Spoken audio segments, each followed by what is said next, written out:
The male Shadow Stalkers were different from females. A single touch. I can't go back, Ren studied the main tunnel. And if I stay here, the male began to move. Its vibrations resonated ever closer as it advanced, searching for females to mark. The tunnel seemed to narrow with each passing second. The knowledge flowed. He needed to hide, and he had exactly what he needed. With hurried movements, he began extracting some of the black skins. The mana-blocking capability that made them so valuable could also serve as perfect camouflage. Like a second skin, he thought, while methodically covering himself. Each piece had to overlap with the next, creating a seal that would block his energy presence.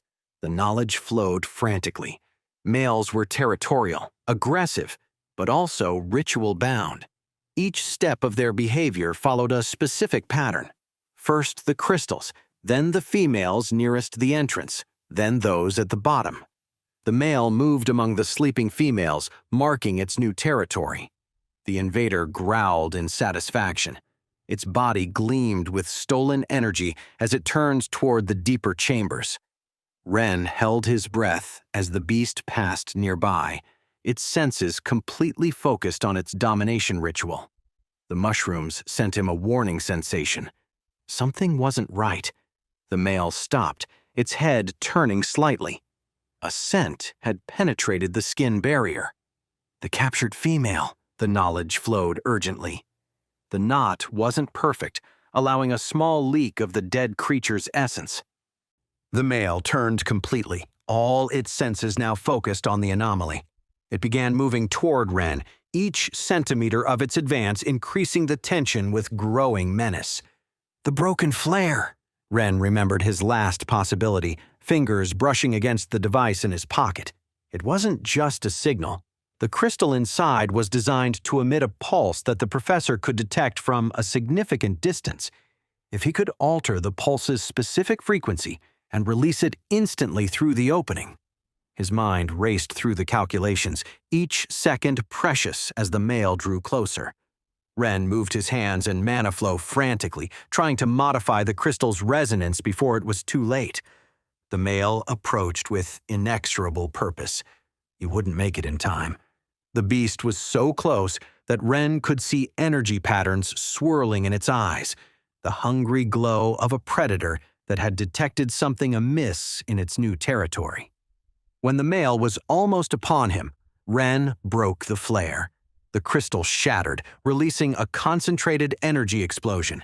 The male recoiled, momentarily blinded, and more importantly, the crystal's resonance traveled through the tunnels with a piercing sound that carried far beyond the cave's confines. Ren didn't wait to see the beast's complete reaction. He launched himself toward the exit, every muscle straining with desperate energy. The mushrooms in his hair pulsed frantically as he ran, warning that the male would recover in seconds. Their glow dimmed to almost nothing, trying to minimize his presence. Ren ran, still covered by the skins.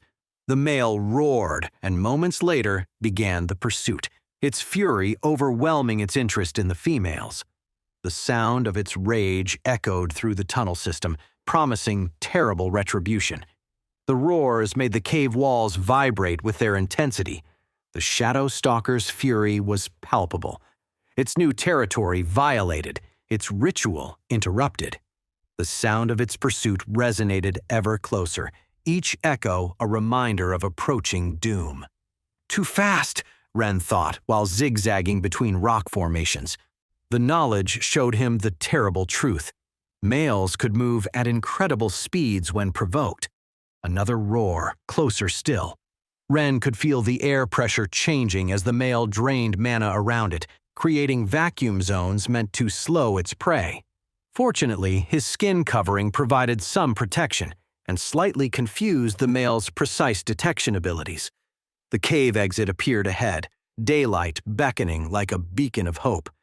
The male's claws scratched against rock, each impact closer than the last, the sound a countdown to capture. Just a little more, the mushrooms pulsed with renewed urgency. The flare's resonance was still traveling, and somewhere out there, but time had run out. When he was about to be caught, a new roar answered the first, making it pause for a crucial instant that saved Ren.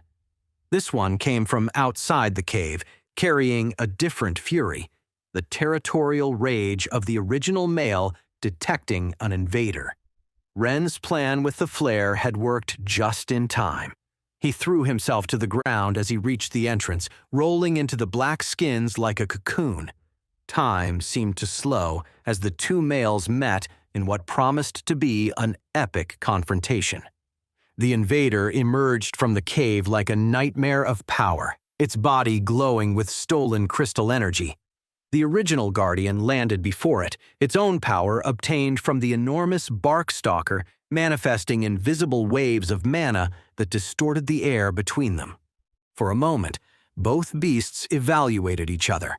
The tension in the air was so dense that Ren could feel it even through the skins covering him, each pulse of energy making the very ground tremble. And then, all hell broke loose. Ren crawled away from the male's confrontation. Their roars and energy waves transformed the air itself into a battlefield, each clash sending ripples of power through the surrounding area. When he considered himself far enough away, he stood and began running, but not toward the camp. Despite everything, Ren hadn't had enough for today, especially because the bark stalker he'd used as bait had to be somewhere along the route he'd directed it. The male chased it east, the knowledge flowed, while Ren studied the terrain, looking for signs of the massive creature's passage. After several moments of methodical searching, he found it. The bark stalker's body lay like an artificial hill, its camouflage failing in death. Its body was completely dry. The male had drained much of its vital essence after death, but Ren's interruption had prevented it from finishing the process. Otherwise, instead of the thin, desiccated creature he now saw, only a shell and dust would have remained. The mushrooms pulsed while Ren examined the corpse. This was perfect. With the draining interrupted, the core should be intact. With precise movements, he extracted his knife and grabbed a stone to use as a hammer. The exact point, the knowledge showed him where to strike. The bark stalker's dry skin, though hard, had become brittle after losing its mana. A well-placed blow. The crack of the rupture resonated like a gunshot in the silence. Ren worked quickly, widening the gap until he could extract the crystallized core. He stored it in one of the skins with some powder from the desiccated monster, which should still contain considerable vitality. And this, he thought while studying the carapace, is an unexpected bonus. The finest mosses and herbs still clung to the beast's shell. Carefully, he began removing them and storing them between the Shadow Stalker's skins. While working, his mind was already crafting possible explanations for his triumphant return. A story about a hollow tree full of skins discarded by weavers would be hard to believe. The skins were too well preserved, too perfect. And when I add the core of an almost mature bark stalker, plus these exceptional quality herbs, the mushrooms pulsed, revealing his concern. Professor Zhao wouldn't be easy to fool. I need a better story, he thought while storing the last specimens. Something that explains all this without revealing I ventured beyond the limits. Wait, that's not the end. You've just had a free taste. Now get the full story on the Pocket FM app, link in description. Check out our next video and playlist, and don't forget to like, share, and subscribe.